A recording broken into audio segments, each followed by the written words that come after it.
In August of 2021, the situation in Afghanistan had descended into a humanitarian crisis. The Taliban had seized control of the capital, and thousands of Afghans were seeking to flee a regime known for its brutality. Canada pledged to accept 40,000 Afghan refugees, but the very fast withdrawal of Western forces from that country left many stranded, including many Afghan people who had close connections to Canada. One of those people with a close connection to Canada who did get out is Saik Shajan, a Harvard educated lawyer and founder of Shajan Associates, a full service law firm in Kabul that had acted for the government of Canada and supported Canadian diplomatic and humanitarian missions. Saik is now living in Toronto, and he's working with lawyers from Castles Brock and from Borden Ladner Gervais to assist more people left in Afghanistan, his colleagues left in Afghanistan, to help them find refuge in Canada. Here today to talk about those efforts is Saik, and will then be joined by some of the lawyers who are assisting him. Saik, thank you so much for joining us. I'd like to start by talking about your story. What can you tell me about your experience leaving Afghanistan? Well, thank you so much. Thanks for having me. Honestly, it's very difficult to talk about it because every time you're talking about it, it reminds me of those very, very difficult days that honestly nobody really knew what's going to happen in the next few minutes, right? So, as we all know, August was a month that nobody really knew that what's going to happen to the country. In a matter of few days, provinces were falling one after another, and then within 11 days or so, Taliban took over the entire country, including Kabul, which meant that a lot of people would be in danger, as it proved for a lot of people that they were left behind, that they faced very difficult consequences.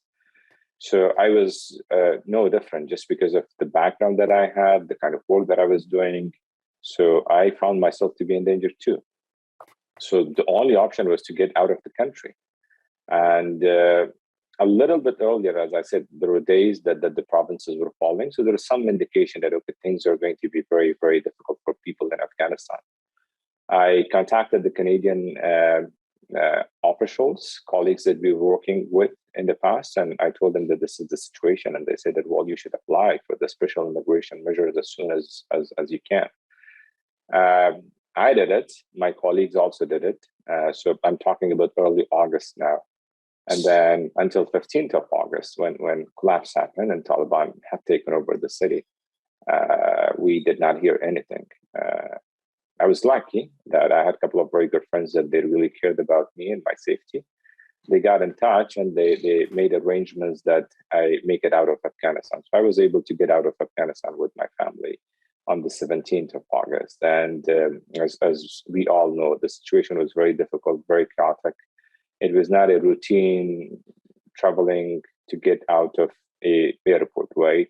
You had to go through thousands and thousands of people to make it to the different security points and make it to the airport and then wait for hours. In case of certain people, they had to be at the airport like for several days where there are like no food or very limited food. You do not have like access to washroom and things like that. There is no place for you to kind of like really rest. You would be in open air for hours, in certain cases, I said for days until you make it to a plane to get out of Afghanistan. So very difficult situation.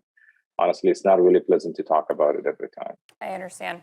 Now, you do have a number of colleagues who remain there. We've got about a minute left in this segment. What can you tell me about their situation while they are still in Afghanistan? What type of risk are they faced with? Well, they're in danger. There's a very dire situation that they're in right now, just because of their affiliation with the Canadian government, that they were representing the Embassy of Canada, right? So it's not an easy situation for any of them. They are constantly living in fear. They're hiding. They're moving from one place to another place. In a lot of cases, they had to spend nights at different places, spend time with their cousins, to relatives, for families, whoever they can find, to make sure that they're changing their addresses constantly. At times, they would not even have access to their limit to their internet to make sure that they're not Right. really somehow tracked. Right, so it's a very difficult situation, and we are talking about months now. It's almost 10 Right. months. Psych, we've got to go to commercial break, but when we come back, I want to talk about what we can do to help these colleagues of yours. We'll be right back.